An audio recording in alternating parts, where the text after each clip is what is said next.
Hi there, welcome back to our channel. Today we'll talk about our business bank account search. A bank account search is used by law firms, attorneys, and individuals with a court or civil judgment to collect or levy funds.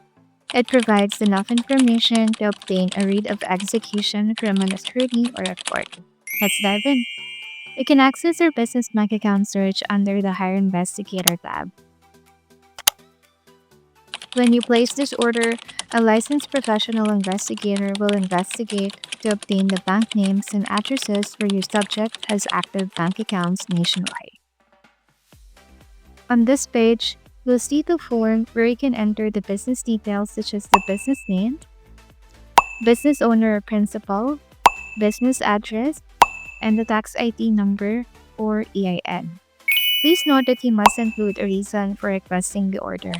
And you will also be required to submit supporting documentation such as judgment or court order.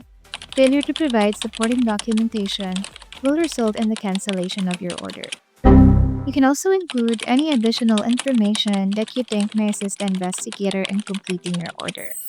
You can hit Order Now once you're done with the form. The processing time will take 10 to 20 business days or 2 to 4 weeks. If the private investigator locates the bank account of your subject, the report will include all information required for a judgment holder to levy an account, typically via a writ or a writ of execution from a court of law, or for you to obtain a subpoena depending on the case. This information includes bank name where your subject is banking, zip code of the branch when available, account balances, any additional information garnered about your case, and note that account numbers will not be provided. To check the status of your order, click the drop-down menu beside your name and click Investigator Orders. We'll also be notified via email as soon as your order has been completed. Thank you for watching.